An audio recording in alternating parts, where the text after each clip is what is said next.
পথ পায় না। তোমরাই দেখো ছেলেরা, এই যে কয়জন ছেলেরা বসছো ভাইয়া, তুমি দেখো তোমার জিন্দিগির কোনো সৌন্দর্য আসেনি এই পর্যন্ত। কোন ধরনের চুল কাটলে সুন্দর হয় এটার কোনো স্থির সিদ্ধান্ত নিতে পারছো না। কোন ধরনের গেঞ্জি গাও দিলে তোমারে সুন্দর দেখায় এটার একটা চূড়ান্ত সিদ্ধান্ত নিতে পারছো না। কেমনে হাঁটলে, কেমনে খাইলে, কার লগে আড্ডা দিলে, কি করলে ভাল লাগে তোমার কাছে, তোমার নিজস্ব কোনো স্থির সিদ্ধান্ত নাই। কিন্তু আমরা আলহামদুলিল্লাহ 43 বছর হায়াতে আজ পর্যন্ত আর পাঞ্জাবিও বদলাইতে হয় নাই, টুপিও বদলাইতে হয় নাই, দাড়িও বদলাইতে হয় নাই, লুঙ্গিও বদলাইতে হয় নাই, কিচ্ছুতে বদলাইতে নাই। আগে বুঝা নিছি রাসূলুল্লাহ সাল্লাল্লাহু আলাইহি সাল্লামের সুন্নাত কোনটা, এবার বুঝে ফেলছি মৃত্যু পর্যন্ত এটাই আমার ডিজাইন। খালাস।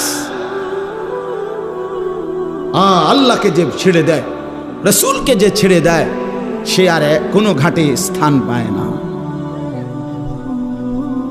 তার জিন্দিগি ছন্ন ছাড়া, দুর্বল।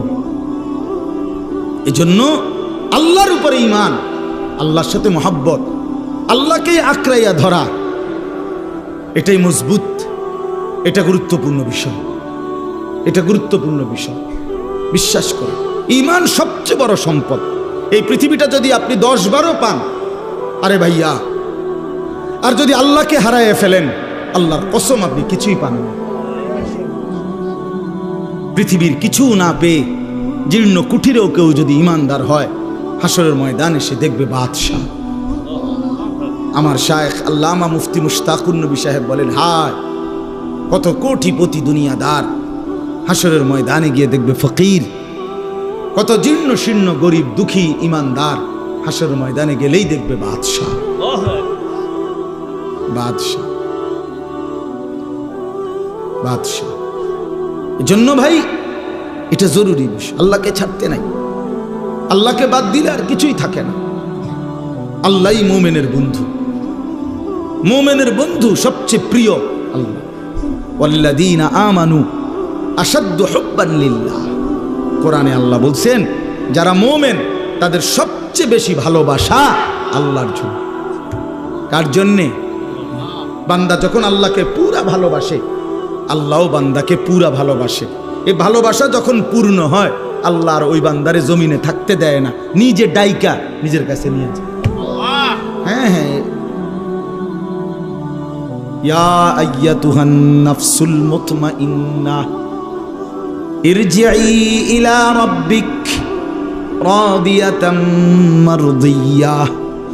আল্লাহ তখন নিজেই ডাক দেয়, হে পবিত্র আত্মা আমার, তুমি আমি রবের কাছেই ফিরে চলে আসো। আমিও তোমার উপরে সন্তুষ্ট, তুমিও আমার উপরে সন্তুষ্ট। রাদিয়াতাম মারদিয়াহ। বান্দা যখন জমিন থেকে বলে, আল্লাহ আমি আপনাকে ভালোবাসি, আমি আপনার উপরে রাজি, আসমান থেকে আরশ আজিম থেকে আল্লাহও বলে, বান্দা আমিও তোর উপরে রাজি। এবার বান্দা যখন বলে আমিও রাজি, আল্লাহও বলে আমিও রাজি। এবার আল্লাহ নিজেই ডাক দেয়, তাইলে আর জমিনে থাইকা লাভ নাই, আমার বান্দা আমার কাছেই চলে আসো। ফাদখুলি ফি ইবাদি ওয়াদখুলি জান্নাতি। আল্লাহ ডাক দিয়ে বলে, বান্দা আমার এমন মহব্বতের আরো কিছু বান্দা ওইখানে আছে, ওইখানে ঢোকো, একসাথ হয়ে আমি আল্লাহর জান্নাতের মধ্যে আসো। হ্যাঁ ছেলেরা, ভাইয়া, বাবারা, আপনারা মনে করেন না আমরা বেকুব? হ্যাঁ, আপনি বেকুব ভাইবেন না। আমরা রে দুনিয়া নিয়ে কামড়াই না, কামড়া কামড়ি করি নাই বন্ধু। বেকুব মনে করছো তুমি? হ্যাঁ, আমরা পড়ালেখা করি নাই, চিরা খাইয়া বড় হয়েছি, বুঝবো না কেন? আর 10 জন যদি ভাত মাছ খাইয়া বড় হয়, তো আমরা কি উদা বন্ডুটি খাইয়া বড় হয়েছি নাকি? তো বুঝতাম না কেন দুনিয়া? হ্যাঁ, তুমি চালাক হয়ে গেছো। সারাদিন সারা রাত নর্তকীর ছবি, উলঙ্গ নাচ দেখা তুমি যুবক চালাক, আর আমি বোকা। আমি আজকের সারাদিনে 5 ওয়াক্ত নামাজ জামাতের সাথে পড়ছি, আমি বেকুব না? তুমি চালাক, তুমি মানুষের বাড়ি দেখা চালাক, তুমি নর্তকী দেখা চালাক, তুমি উলঙ্গ ছবি দেখা চালাক। এই ফালতু চুলের মডেল, এটা বুঝি বুদ্ধিমান? এটা বুঝি বুদ্ধিমান? কার থেকে নিছো? কার থেকে? কোনোদিন জিজ্ঞাসা করছুনি সেলুনওয়ালারে যে ভাই এটা কার চুল? পৃথিবীর কোন সভ্য, ভদ্র, মার্জিত, রুচি সম্পন্ন, বিবেকবান, আরে হুজুর বাদ দেন, কোন দার্শনিক, পণ্ডিত, গবেষক, ইতিহাসবিদ, রাজনীতিবিদ, ডাক্তার, ইঞ্জিনিয়ার, সমাজসেবক, জনদরদি, এমন কারো চুল নিয়ে গুলো? কিছু মাতাল, তার সিরা, পাগলের চুল ছাড়া আর কারো চুল নাই এগুলা বেটা। আমি চ্যালেঞ্জ করলাম বেটা, এখন দাঁড়ায় বল না এটা যে হুজুর আমার এই বিশ্রী চুল, এটা কোনো বিবেকবান, কোনো ভদ্রলোকের চুল? দাঁড়াও, এখন বলো, বলো এখন যদি প্রমাণ করতে পারো, আমি তোমার সামনে 50 বার কানে ধরে বটনি লাগাবো।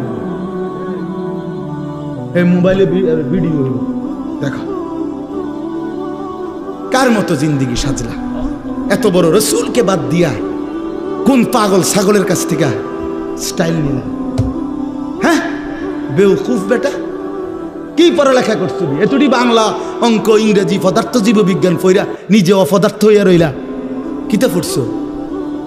এখনো নিজেরই চিনলা না, আল্লাহ চিনলা না, মুনিব চিনলা না। মিয়া কোত্থেকে আসলাম, কেন আসলাম, কি করছি, কি করা উচিত, কিছুই আমি জানি না। এটা কি পড়ালেখা করলো আর কি শিখলো? এতে পড়লো কি, শিখলো কি? এটি খরচ হলো কার পিছনে? বলেন বলেন। বন্ধুর দিকে চাইও না, সামান্যায় ভালো হইতে দেয় না। সাবধান, তোমার সামান্যটার লোকে চাইলে এ পারতা না, ওই অসতে তোমারে ভালো হইতে দিবে না। হ্যাঁ হ্যাঁ, ওই তোমারে নষ্ট করে দিবে। তোমার চাইতে বড়, তোমার চাইতে দিনদার, তোমার চাইতে ভালো মানুষের দিকে তাকাও, তাইলে জীবনের কিছুটা পাথেও মিলবে। এক সামান্য হয় না, এটা জরুরি বিষয়। আমি এটা সব সময় বলি, সামান্য নষ্ট করে দেয়। আরে দোস্ত দেখ, আল্লাহকে বাদ দিতে নাই ভাই। আল্লাহ তাআলা কোরআনে বলছেন, বান্দা আমারে বাদ দিও না, কষ্ট পাইবা, কষ্ট পাইবা।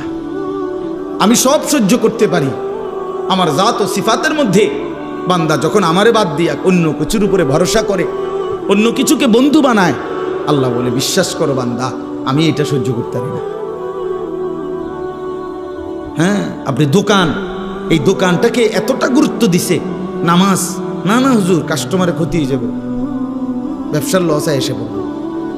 সিএনজি এটারে এতটাও খুব বুঝে ধরছে, যদি নামাজে যায়। আমার একদিন একজনে কইছে, হুজুর আমি নামাজ ফিরে আইলেও আমার সিএনজিটা, আমার সিরিয়ালটা 30টার পিছনে যাবে। বুঝছেন না হিসাবটা? ওই সিএনজির একটা কি দেয়, সিরিয়াল দেয় না, স্ট্যান্ডের মধ্যে একজনে কি দেয়, সিরিয়াল দেয়। আরই সিরিয়াল পিছিয়ে দেয় বোকা নামাজ পড়তে গেলে। তার মানে সিএনজি তোর খোদা,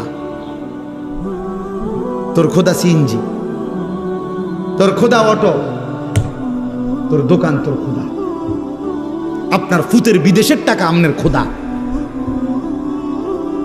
এই জন্য সুদে পারো, কিস্তিতে পারো, যেমনে পারো হারাম। আরে আল্লাহ বলছে সুদ হারাম, রাখো মিয়া, কিস্তি হারাম, আর খো মিয়া, হুজুর মিয়া আমার টাকা দরকার। আল্লাহর কথা বাদ দেন। এইভাবে গায়রুল্লাহর উপরে নির্ভর করে এরপরে সন্তানকে বিদেশ পাঠাইছে।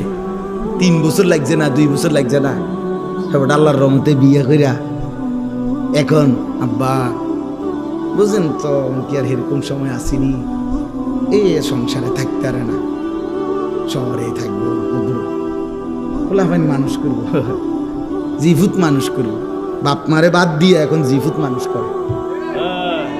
হ্যাঁ, আমরা বুঝি না কার জন্য। আর এখন কি হইল, আল্লাহরেও হারাইলেন, সন্তানরেও হারাইলেন। কি হইল মকবুল ভাই? এই হইল না, আল্লাহরও হারাইলো, সন্তানরেও হারাইল। সুদের টাকায় ফুত বিদেশ পাঠাইয়া, কিস্তির টাকা দিয়া পাঠাইয়া আল্লাহরে তো কি হারাইলো।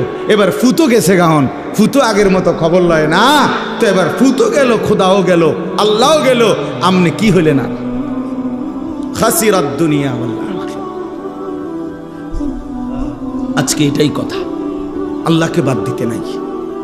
হাদিসের মধ্যে আছে, আল্লাহ নবী সাল্লাল্লাহু আলাইহি ওয়াসাল্লাম বলেন, আল্লামানি রব্বি ফা আহসানা তালিমি, আমার আল্লাহ আমাকে এলেম শিখিয়েছেন, সর্বোত্তম এলেম, কোরআন সুন্নাহর সর্বোত্তম জ্ঞান আল্লাহ শিখিয়েছেন। এরপরে নবীজি বলেন ওই হাদিসে, ও আদ্দাবানি রব্বি ফা আহসানা তাদিবি, আমার আল্লাহ আমাকে সাথে সাথে সর্বোত্তম আদব, উন্নত শিষ্টাচার, উত্তম আখলাক শিখিয়েছেন। এজন্য নবী সাল্লাল্লাহু আলাইহি ওয়াসাল্লামের ইলম এটাও আল্লাহ দিয়েছেন, নবীজির সমস্ত সুন্নাত তরিকা এটা আল্লাহ তাআলাই দিয়েছেন, আল্লাহ তাআলাই শিখিয়েছে। এজন্য রাসূলুল্লাহ সাল্লাল্লাহু আলাইহি ওয়াসাল্লামের সুন্নাতের ব্যতিক্রম কোনো কিছুই পৃথিবীতে এর চাইতে বেশি সুন্দর হইতে পারে না, কোনো কিছুতেই। মাথার চুল থেকে পায়ের নখ পর্যন্ত, ঘরে কিংবা বাইরে, রাস্তায় কিংবা প্রকাশ্যে, জীবনের সমস্ত জায়গা, প্রতিটা নিঃশ্বাসে নিঃশ্বাসে আল্লাহ নবী সাল্লাল্লাহু আলাইহি ওয়াসাল্লামের যা তরিকা, আল্লাহর কসম এটাই সবচেয়ে সুন্দর, এটাই বাস্তবতা, এটা যৌক্তিক কথা। এটা এই পৃথিবীর 1450 বছর ধরে এক টানা আপনজন দুশ্মন, নবীজির পক্ষের লোক বিপক্ষের লোক সবাই পরীক্ষা করে দেখছে, সকলের পরীক্ষায় তিনি সর্বশ্রেষ্ঠ। বন্ধুর কাছেও তিনি সেরা, দুশ্মনের কাছেও তিনি সেরা। নবীজি সাল্লাল্লাহু আলাইহি সাল্লামের সমকক্ষ বিকল্প আরেকজন কোনো মহামানব কেউ পৃথিবীতে দাঁড় করাইতে পারে না, কোনো ধর্মের কাছে নাই, কারো কাছে নাই। নবী সাল্লাল্লাহু আলাইহি ওয়াসাল্লামের কোনো একটি নীতি রীতি এর ব্যতিক্রম অন্য কোনোটা এর চাইতে সুন্দর, এর চাইতে যুক্তিসঙ্গত, এরকম কিছু পৃথিবীতে এখন পর্যন্ত প্রমাণিত হয় না। নবীজি সাল্লাল্লাহু আলাইহি সাল্লাম যেভাবে চুল রাখছেন, যেভাবে চেহারার আকৃতি ছিল, যেভাবে ঘরে সংসারে টয়লেটে বাথরুমে খানায় ঘুমে সর্বকিছুতে তিনি যেভাবে করছেন, যেটা এটাই সবচেয়ে সুন্দর। যা সুন্নত তাই আহসান, যেটাই সুন্নত এটাই সবচেয়ে সুন্দর নবীজি সাল্লাল্লাহু আলাইহি সাল্লাম। এর ব্যতিক্রম কোনো কিছুই সুন্দর না, এর সমকক্ষ হইতে পারে না। এই জন্য আমরা যদি এটা বুঝি, তো রাসূলুল্লাহ সাল্লাল্লাহু আলাইহি ওয়াসাল্লামের সাহাবীদের মধ্যে এই আমলই ছিল, ওনারা আল্লাহর কথা, নবীজির কথা বসেই শুনতেন। কোরআনুল কারীমের মধ্যে আছে, মুসা আলাইহিস সালামকে আল্লাহ তাআলা তুর পাহাড়ে কথা বলার জন্য, যখন তুর পাহাড়ের মধ্যে মুসা আলাইহিস সালাম আসছেন, তো প্রথম কথা বলার সময় আল্লাহ বলছেন ফাখলা'না আলাইক, সরাসরি কোরআনের আয়াত। আল্লাহ তাআলা বলছেন, হে মুসা তোমার পায়ের জুতা খোলো। এরপরে বলছেন ওয়া আনাখতারতুকা ফাসতামি' লিমা ইউহা, আমি তোমাকে নির্বাচিত করেছি, এখন তুমি আমার কথা মনোযোগ দিয়ে শোনো। তাহলে বোঝা গেল আগে জুতা খোলো, এরপরে বলছে এখন আমি আল্লাহর কথা মনোযোগ দিয়ে শোনো, সরাসরি কোরআনের। হযরত জিবরাইল আলাইহিস সালাম নবীজি সাল্লাল্লাহু আলাইহি সাল্লামের কাছে মানুষের আকৃতিতে আসছেন, আয়েশা নবীজির সামনে বসছেন আদবের সাথে। এরপরে বিভিন্ন দ্বীনি বিষয় জিজ্ঞেস করছেন, মাল ঈমান, ঈমান কি, মাল ইসলাম, ইসলাম কি, মাল ইহসান, ইহসান কি। এই যে মাওলানা মুফতি বেলায়েতুল্লাহ ভাই এতক্ষণ ইহসানের উপরে অনেক কথা বললেন, তো এগুলো জিজ্ঞেস করছেন, নবীজি উত্তর দিছেন। তো উনি চলে যাওয়ার পরে নবীজি বললেন, এই যে যিনি আসলোই মাত্র উনি মূলত জিবরাইল। সাহাবীদেরকে বললেন তোমরা কিভাবে দ্বীন শিখবা, তো সেটা তোমাদেরকে জিবরাইল হাতে কলমে দেখায় দেয়। ওই জন্য দ্বীন শিখতে হয় বসে বসে। এই ছেলেগুলো কোনোভাবেই বাংলা কথাটা বুঝলো না, এরা এখনো দাঁড়ায় আছে, মানে এটা তো কোনো আখলাক হইতে পারে না ভাই। চলে গেলে ভালো, চলে গেলে কোনো সমস্যা নেই, সবাই বা আল্লাহর কথা শুনতে হবে, এটা কোনো জরুরি বিষয় না। কথা বুঝছেন না? একটাই এখানে যত মানুষ সবাইকে আর এখানে বসছে, তো এটা তো সবাই শুনতে হবে জরুরি না। 2-4 জন না শুনলে তেমন কিছু যায় আসে না, কিন্তু উচিত তো আদবের সাথে।